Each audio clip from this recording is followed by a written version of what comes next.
Maybe he satisfies that I was too weak to fight back. Maybe he assumed the medication would cloud my memory. But when I woke up in that hospital bed and found out my son had listed my house for sale while I was unconscious, I didn't scream. I didn't cry. I reached for my phone and called my lawyer. My name is Dorothy, and I'm 67 years old. I've lived in the same house in Cedar Falls, Iowa, for 43 years. I raised 3 children in that house. I buried my husband from that house. I planted roses in the backyard that bloomed every May.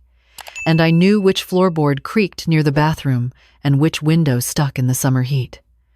That house wasn't just property. It was my entire life pressed into walls and wood and memory. But to my son Kevin, it was just a number on a spreadsheet. It started with a fall. Nothing dramatic. I was reaching for a mixing bowl on the top shelf, the one I used to make my famous banana bread, and my foot caught on the edge of the kitchen rug. I went down hard. Hip fracture. At my age, they don't take chances. Surgery, then recovery, then physical therapy. The doctors said I'd be in the hospital for at least 2 weeks, maybe 3. Kevin drove up from Chicago the day after my surgery. He walked into my hospital room with that expression I've come to recognize over the years, the tight smile, the concerned brow, the way he looked at me like I was a problem to be solved rather than his mother to be comforted. "Mom," he said, pulling a chair close to my bed. "We need to talk about your living situation." I was still groggy from the painkillers. My hip throbbed despite the medication. I remember thinking how strange it was that he didn't ask how I was feeling first. "What about it?" I asked. "That house is too big for you. Too many stairs. Too much maintenance." He leaned forward, clasping his hands together like a businessman presenting a proposal. "Linda and I have been talking. We think it's time you moved somewhere more appropriate." Linda, his wife, the woman who visited me twice in 15 years and both times complained about how far Cedar Falls was from civilization. "Appropriate?" I repeated. "A senior community, something with staff, meals provided, activities." He smiled as if he was offering me a vacation package. "You wouldn't have to worry about anything." I looked at my son. This man I had nursed through fevers and cheered at football games and put through college by working double shifts at the hospital. This man who called me maybe once a month, always rushing, always distracted, always ending with, "I'll try to visit soon." Mom and never following through. "I'm not leaving my house, Kevin." His smile tightened. "Mom, be reasonable. You fell. You broke your hip. What happens next time, when no one's there? I've lived alone for 12 years since your father passed. I've managed just fine." "You're not fine. You're in a hospital bed." He stood up, pacing toward the window. "Look, I didn't want to bring this up now, but I've already spoken to a real estate agent. The market in Cedar Falls is actually pretty decent right now. We could get a good price for the house, use that money to set you up somewhere comfortable." My heart stopped. Then it started again, beating too fast. "You spoke to a real estate agent? About my house?" "I have power of attorney." "Mom, you signed it years ago." "I did." Back when Richard was dying, when everything was chaos and paperwork and grief, Kevin had handed me documents, and I had signed them without reading carefully. I trusted him. He was my son. "That power of attorney was for emergencies," I said, my voice trembling despite my effort to stay calm. "For medical decisions if I couldn't make them myself, not for selling my home out from under me." Kevin turned back to face me, and I saw something in his eyes I hadn't seen before, or maybe I had seen it and just refused to acknowledge it. Impatience, calculation, the look of someone who had already made up his mind and was simply waiting for the obstacle to remove itself. "Mom, this is an emergency. You can't take care of yourself anymore. The house needs a new roof. The furnace is ancient. The property taxes keep going up." He crossed his arms. "I'm trying to help you. By selling my home without asking me? I'm asking you now." "No," I said. "You're telling me," he sighed heavily, the way he used to sigh when I reminded him to do his homework or clean his room, the sigh of a person who believes they're always right and everyone else is simply too slow to understand. We'll talk about this when you're feeling better, he said, and left. That night, I couldn't sleep. The hospital was quiet except for the distant beeping of machines and the soft footsteps of nurses making their rounds.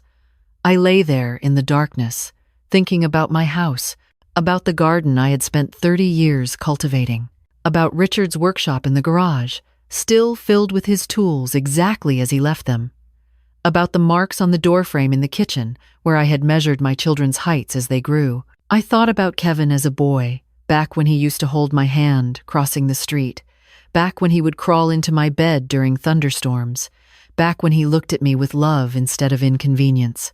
Where did that boy go? 2 days later, my daughter-in-law Linda arrived. She walked into my room carrying a folder thick with papers and a smile so artificial it practically squeaked. "Dorothy," she said, "I'm so glad you're recovering well. Kevin told me you were resistant to the idea of selling, but I wanted to explain some things." She sat down and opened the folder, spreading glossy brochures across my lap like she was presenting a timeshare. "Sunnyside Senior Village. It's only 40 minutes from our house, so we could visit all the time. They have a pool, a crafts room, 3 meals a day. You wouldn't have to lift a finger." I looked at the brochures, smiling elderly people in pastel clothing, organized activities listed in cheerful fonts, a room that looked exactly like every other room in a building designed to warehouse people until they died. "Linda," I said, "did Kevin tell you I said no?" Her smile didn't waver. "He said you were upset. But I think once you see the options, you'll realize this is for the best. You can't possibly maintain that house on your own. It's my house. It's a burden, Dorothy. A burden on you and a burden on Kevin, who has to worry about you constantly." I almost laughed. Kevin worrying about me constantly?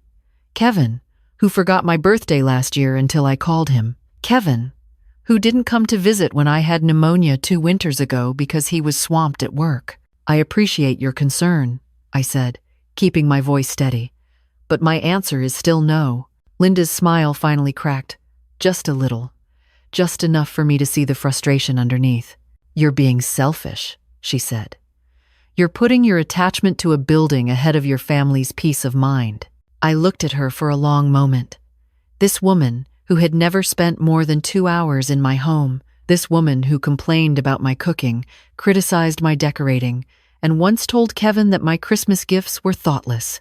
This woman, who was now sitting in my hospital room telling me I was selfish for wanting to keep the only home I had ever known. "I think," I said slowly, "that you should leave."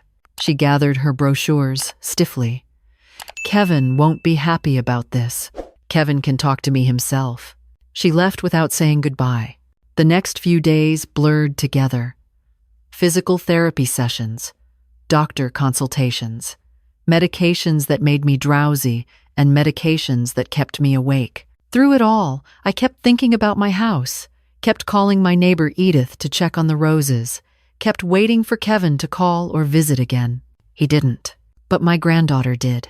Melissa arrived on my 8th day in the hospital, bursting through the door with a bouquet of sunflowers and tears in her eyes. "Grandma," she said, rushing to hug me carefully, mindful of my hip. "I just heard. Dad didn't tell me you were in the hospital until yesterday. I drove straight here." Melissa, my oldest grandchild, 28 years old, working as a veterinary technician in Minneapolis, calling me every Sunday without fail since she left for college. The only one of Kevin's children who seemed to remember I existed. "Sweetheart," I said, holding her tight. "You didn't have to come all this way." "Of course I did." She pulled back, wiping her eyes. "How are you feeling? What did the doctors say?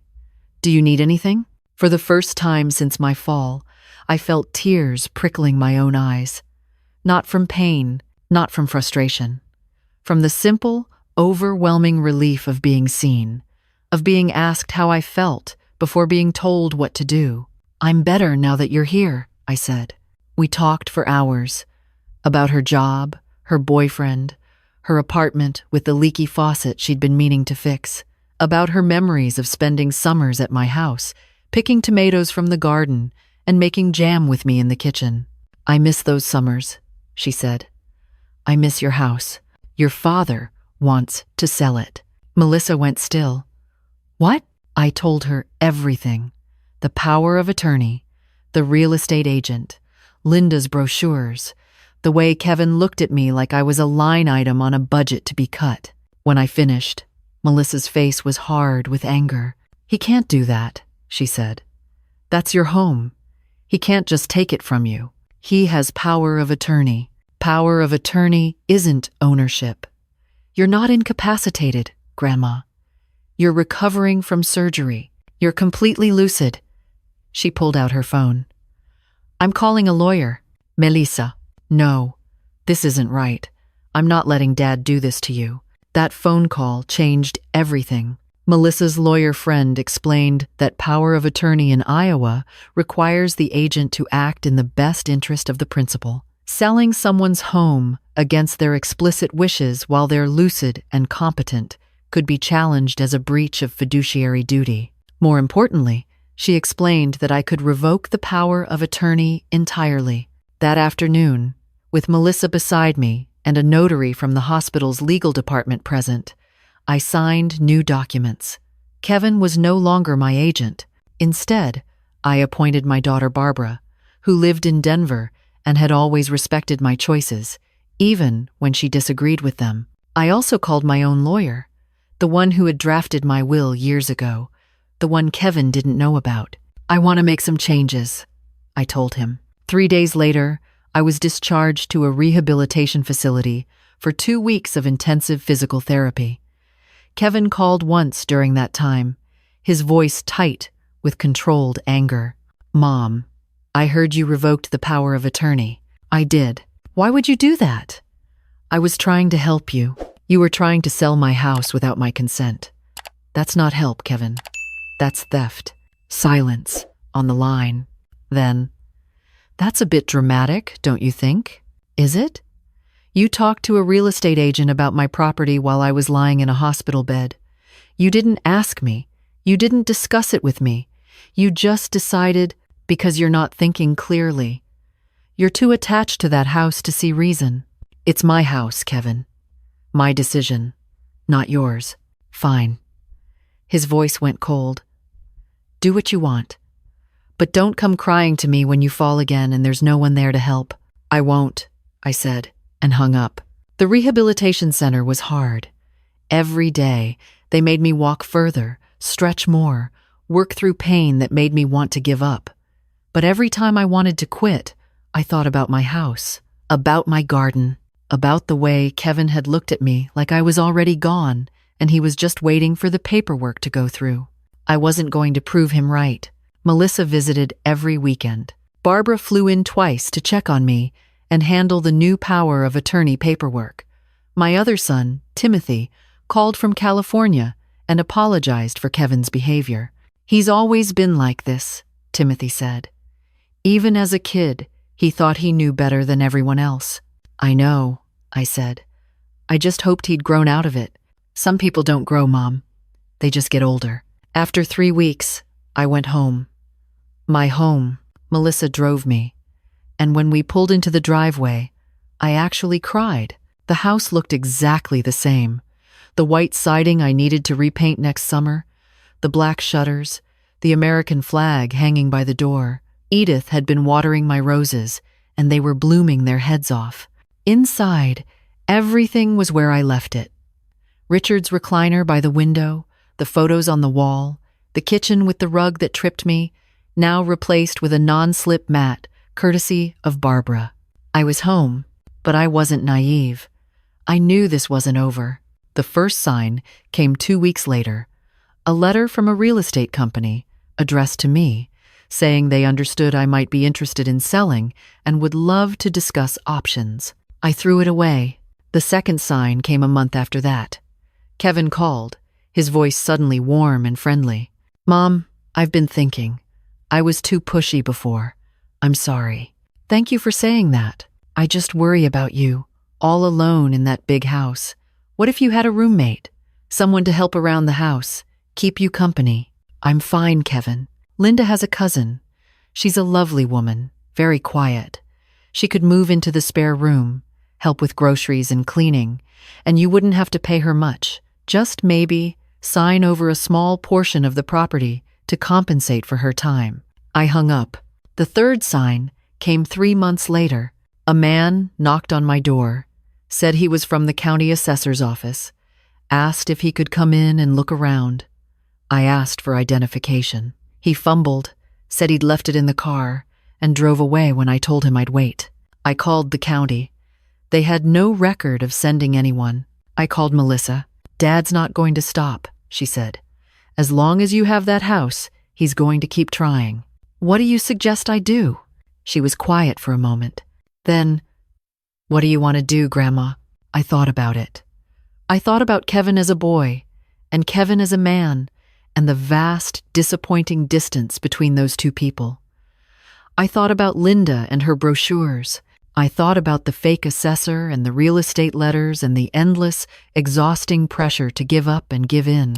Then I thought about Melissa, driving 4 hours to sit with me in a hospital, about Barbara, flying halfway across the country to help me sign paperwork, about Timothy, calling every week now instead of every month. I thought about Richard and what he would want me to do. "I want to live my life," I said, "in my house, on my terms. And when I die, I want the people who actually cared about me to know that I remembered." "Okay," Melissa said, "then let's make sure that happens. My lawyer is a patient man named Harold Morrison. He's 72 years old and still practices because, as he puts it, retirement sounds boring. I've known him since he helped Richard and me buy this house in 1982. I went to his office on a Tuesday morning in October.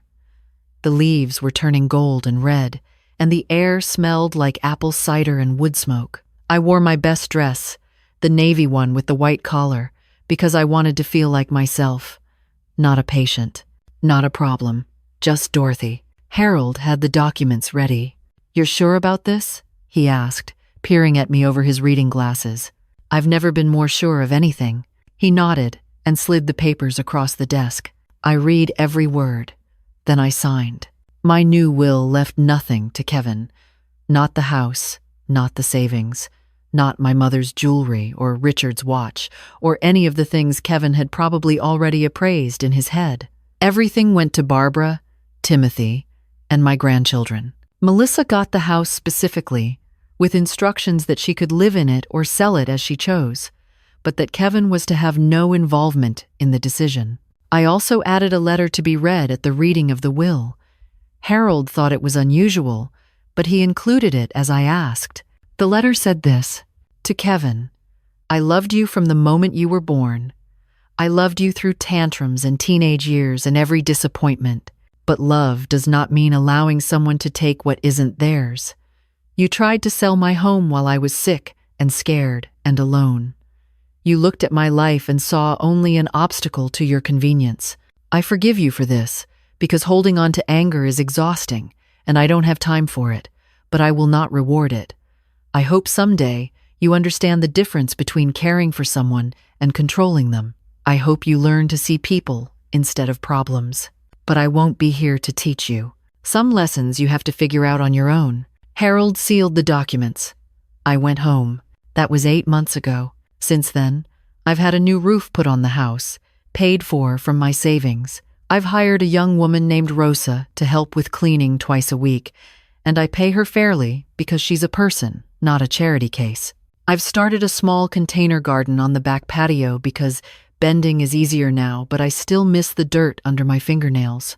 I've joined a book club at the library and started taking a watercolor class on Thursday afternoons. I've also stopped answering Kevin's calls.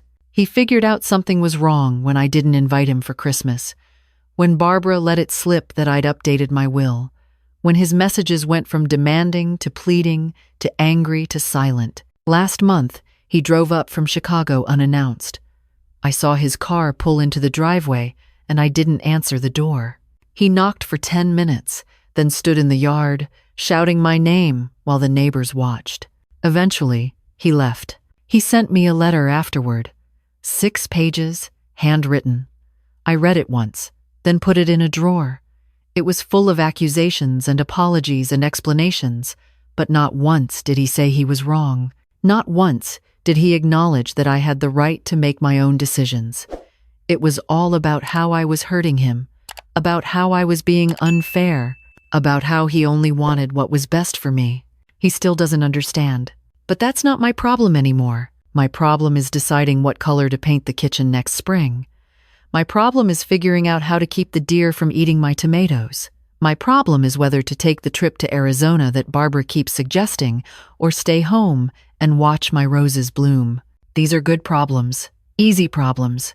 The problems of a woman who is still standing, still choosing, still alive. Melissa came to visit last weekend. We sat on the porch drinking lemonade and watching the sun set over the cornfields, and she asked me if I was happy. I thought about it for a while before answering. "I'm free," I said. "And at my age, that's better than happy." She reached over and held my hand. We didn't need to say anything else. I don't know how many years I have left. Maybe 10, maybe more, maybe less. But however many there are, they belong to me, not to Kevin, not to Linda, not to anyone who sees me as a burden to be managed or a problem to be solved. I am Dorothy Ann Richardson. I am 67 years old. I live in the house I've called home for 43 years, and I will leave it when I'm ready, in a box or on a stretcher, but never by force.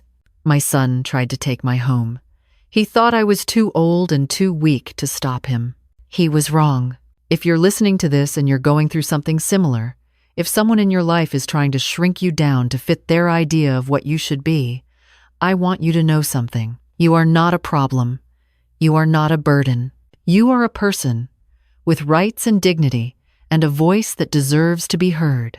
Use it, even if your voice shakes, even if they don't listen, even if you have to say no 100 times before they understand you mean it. Your life belongs to you. Don't let anyone tell you otherwise. Thank you for listening to my story. If it meant something to you, please like this video and subscribe to Giselle's Stories. And if you have a story of your own, something about standing up for yourself or finding your strength when everyone expected you to be weak, share it in the comments. I'd love to hear it. Until next time, take care of yourselves and take care of each other.